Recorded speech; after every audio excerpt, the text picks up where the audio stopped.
तुम्हाला कधी असं वाटलं आहे का की काही गोष्टी आपल्या आयुष्यात कधीच शक्य नाहीत? मोठं यश, ड्रीम जॉब किंवा आपल्या क्षमतेपेक्षा खूप मोठं काहीतरी.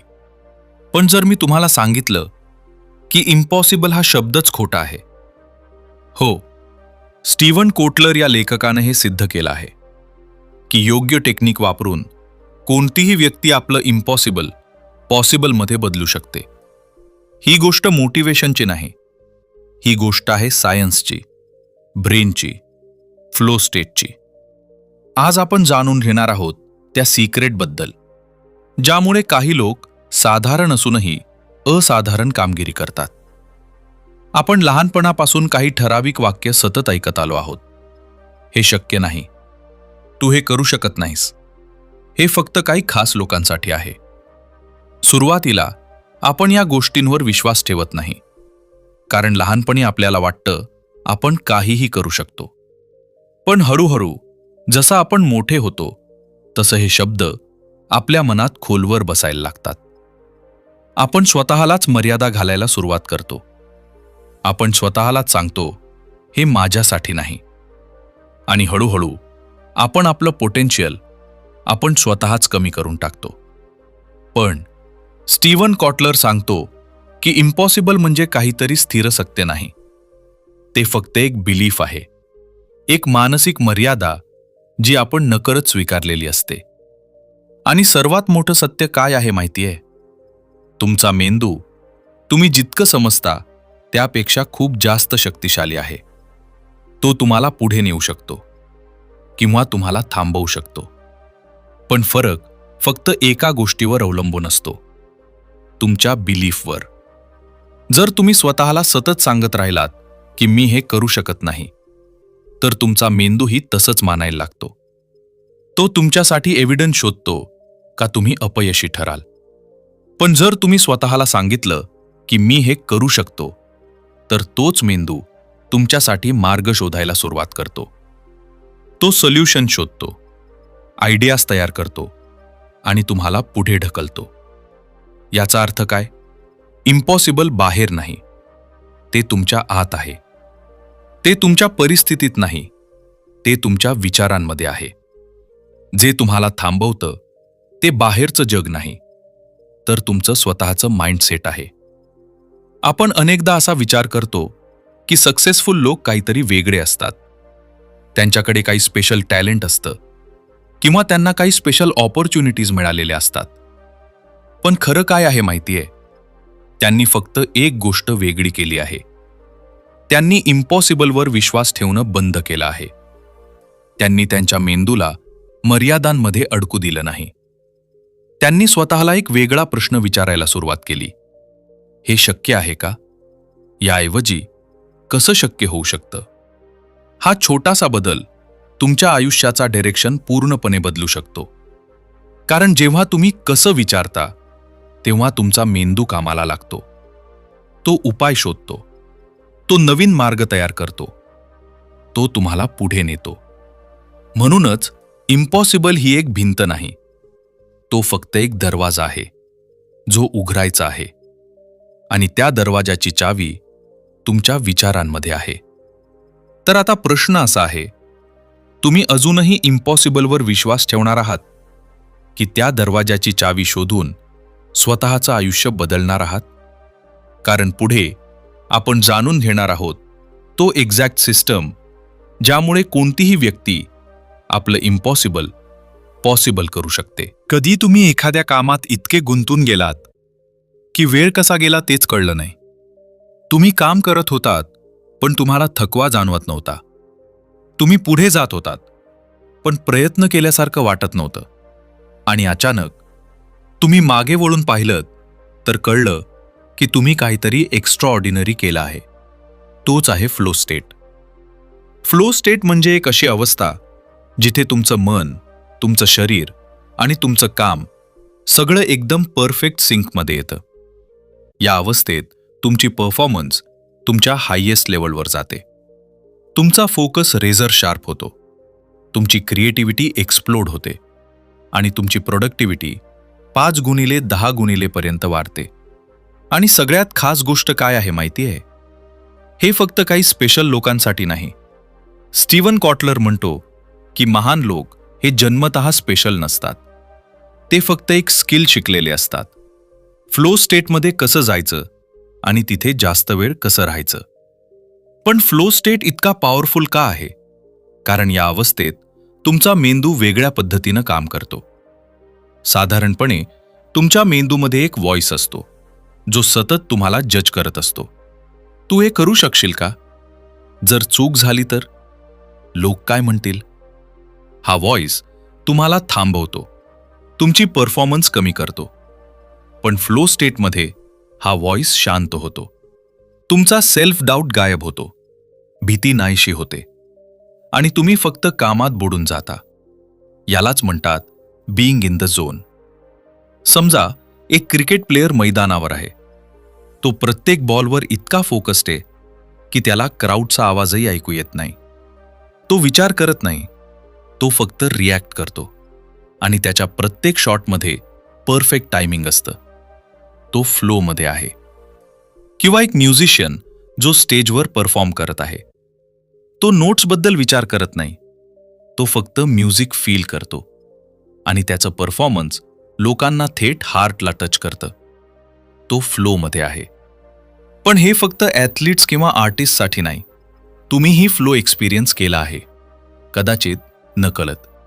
कधी तुम्ही स्टडी करताना किंवा कोडिंग करताना किंवा एखादं प्रॉब्लेम सॉल्व्ह करताना इतके इन्व्हॉल्व झाला आहात की तुम्हाला बाहेरचं जग विसरलं. तोच आहे तुमचा फ्लो मोमेंट. फ्लो स्टेटमध्ये तुमच्या मेंदूमध्ये काही केमिकल चेंजेस होतात, जसं की डोपामिन, एंडॉर्फिन्स आणि नॉरएपिनेफ्रिन. हे केमिकल्स तुमचा फोकस वाढवतात, तुमची एनर्जी बूस्ट करतात आणि तुमची लर्निंग स्पीड खूप वाढवतात. म्हणजेच तुम्ही कमी वेळात जास्त शिकता आणि जास्त अचीव्ह करता. पण फ्लो स्टेट आपोआप येत नाही. तो एक रँडम ॲक्सिडेंट नाही, तो एक स्किल आहे आणि प्रत्येक स्किलप्रमाणे तो लर्न करता येतो, डेव्हलप करता येतो. मग प्रश्न असा आहे, फ्लोमध्ये कसं जायचं? तुमचा मेंदू त्या अवस्थेत कसा आणायचा जिथे तुम्ही तुमचा बेस्ट व्हर्जन बनता? स्टीवन कोटर सांगतो की फ्लो स्टेटमध्ये जाण्यासाठी काही स्पेसिफिक ट्रिगर्स असतात. हे ट्रिगर्स तुमच्या मेंदूला सिग्नल देतात की आता टाईम आहे नेक्स्ट लेवलवर जाण्याचा. जसं की क्लिअर गोल्स, इन्स्टंट फीडबॅक आणि चॅलेंज. जेव्हा हे सगळं एकत्र येतं तेव्हा तुमचा मेंदू फ्लो मोडमध्ये स्विच होतो आणि एकदा तुम्ही फ्लोमध्ये गेलात तर सगळं बदलतं. काम कठीण वाटत नाही, टाईम स्लो वाटतो आणि तुम्ही तुमच्या लिमिट्स ब्रेक करता. जे आधी अशक्य वाटत होतं ते आता अचिवेबल वाटायला लागतं. म्हणूनच ग्रेटनेस ही टॅलेंटवर डिपेंड नसते, ती डिपेंड असते तुम्ही किती वेळ फ्लोमध्ये घालवता यावर. जितका जास्त वेळ तुम्ही फ्लोमध्ये असता तितकं तुमचं परफॉर्मन्स इम्प्रूव्ह होतं. म्हणूनच ग्रेटनेस ही टॅलेंटवर डिपेंड नसते, ती डिपेंड असते तुम्ही किती वेळ फ्लोमध्ये घालवता यावर. जितका जास्त वेळ तुम्ही फ्लोमध्ये असता तितकं तुमचं परफॉर्मन्स इम्प्रूव्ह होतं आणि हळूहळू तुम्ही त्या लेवलवर पोचता जिथे बाकी लोक पोचू शकत नाहीत. तर आता प्रश्न असा आहे, तुम्ही अजूनही ॲव्हरेज राहणार आहात की फ्लो स्टेट शिकून तुमचं बेस्ट व्हर्जन बनणार आहात? या पुस्तकात एक पॉवरफुल फ्रेमवर्क दिलं आहे ज्यामुळे कोणतीही व्यक्ती आपलं impossible step by step possible करू शकते. हे काही मॅजिक नाही, हे काही लक नाही. हा एक सिस्टम आहे, एक प्रोसेस आहे जो फॉलो केला तर रिझल्ट मिळतोच. स्टीवन कॉटलर सांगतो की पीक परफॉर्मन्स अचीव्ह करण्यासाठी 4 एलिमेंट्स एकत्र काम करतात: मोटिवेशन, लर्निंग, क्रिएटिव्हिटी आणि फ्लो. चला एक एक करून समजून घेऊया. सगळ्यात पहिली गोष्ट मोटिवेशन. तुमचं वाय क्लिअर असलं पाहिजे. तुम्ही जे करत आहात ते का करत आहात? कारण जेव्हा तुमचं वाय स्ट्रॉंग असतं तेव्हा कोणतीही अडचण तुम्हाला थांबवू शकत नाही. मोटिवेशन ही 3 गोष्टींवर आधारित असते: पॅशन, पर्पस आणि क्युरिओसिटी. पॅशन म्हणजे तुम्हाला जे करायला आवडतं, ज्यात तुम्ही नॅचरली अट्रॅक्ट होता. पर्पस म्हणजे तुम्ही ते का करत आहात, तुमचं मोठं कारण काय आहे. आणि क्युरिओसिटी म्हणजे जाणून घेण्याची भूक, नवीन शिकण्याची इच्छा. जेव्हा या 3 गोष्टी एकत्र येतात तेव्हा तुमची मोटिवेशन अनस्टॉपेबल होते. आणि जेव्हा मोटिवेशन स्ट्रॉंग असते तेव्हा इम्पॉसिबल हा शब्द हळूहळू कमजोर पडायला लागतो. दुसरं स्टेप आहे लर्निंग. कोणतीही स्किल एकाच दिवसात मास्टर होत नाही. तुम्हाला रिपीट करावं लागतं, प्रॅक्टिस करावी लागते, फेल व्हावं लागतं आणि पुन्हा उठावं लागतं. हा प्रोसेस कधी कधी बोरिंग वाटतो, कधी फ्रस्ट्रेटिंग वाटतो, पण हाच तो फेज आहे जो तुम्हाला ॲव्हरेज पासून एक्स्ट्रा ऑर्डिनरी बनवतो. जितकं तुम्ही शिकता तितकं तुमचं कॉन्फिडन्स वाढतं, जितकं तुम्ही प्रॅक्टिस करता तितकं तुमचं कंट्रोल वाढतं आणि हळूहळू तुमचं इम्पॉसिबल तुमच्या जवळ येऊ लागतं. स्टीवन कॉटलर सांगतो की लर्निंग हा एक कंटिन्युअस प्रोसेस आहे. तुम्ही जितकं जास्त शिकता तितके जास्त डोर्स तुमच्यासाठी ओपन होतात. तिसरं स्टेप आहे क्रिएटिव्हिटी. आजच्या जगात फक्त हार्डवर्क पुरेसा नाही, तुम्हाला वेगळं विचार करावं लागतं. नवीन आयडियाज, नवीन अप्रोचेस, नवीन सोल्युशन्स, हेच तुम्हाला बाकी लोकांपासून वेगळं बनवतं. जे लोक बॉक्सच्या बाहेर विचार करतात तेच मोठं काहीतरी अचीव्ह करतात. क्रिएटिव्हिटी म्हणजे फक्त आर्ट नाही, ती प्रॉब्लेम सॉल्व्ह करण्याची पॉवर आहे, ती नवीन मार्ग शोधण्याची एबिलिटी आहे. आणि जेव्हा क्रिएटिव्हिटी डेव्हलप होते तेव्हा तुम्हाला प्रत्येक प्रॉब्लेममध्ये एक ऑपॉर्च्युनिटी दिसायला लागते. तेव्हा इम्पॉसिबल एक चॅलेंज बनतं ज्याला तुम्ही सॉल्व्ह करू शकता. आणि शेवटचं सर्वात powerful step flow. Flow state म्हणजे ती अवस्था जिथे सगळं स्मूथ होतं, जिथे एफर्ट दिसत नाही पण रिझल्ट एक्स्ट्रा ऑर्डिनरी येतो. तुमचा फोकस लेझर शार्प असतो, तुमची एनर्जी हाय असते आणि तुम्ही पूर्णपणे प्रेझेंट असता. या अवस्थेत तुम्ही तुमचा बेस्ट व्हर्जन बनता. तुम्ही जास्त विचार करत नाही, तुम्ही फक्त परफॉर्म करता आणि तिथेच मॅजिक होतं. स्टीवन कोटर म्हणतो की ग्रेटनेस ही टॅलेंटवर डिपेंड नसते, ती डिपेंड असते तुम्ही किती वेळ फ्लोमध्ये घालवता यावर. जितका जास्त वेळ तुम्ही फ्लोमध्ये राहता तितकं तुमचं परफॉर्मन्स इम्प्रूव्ह होतं आणि हळूहळू तुम्ही त्या लेवलवर पोहोचता जिथे इम्पॉसिबल ही कॉन्सेप्टच उरत नाही. मोटिवेशन तुम्हाला स्टार्ट करायला मदत करतं, लर्निंग तुम्हाला ग्रो करायला मदत करतं, क्रिएटिव्हिटी तुम्हाला वेगळं बनवतं आणि फ्लो तुम्हाला अनस्टॉपेबल बनवतं.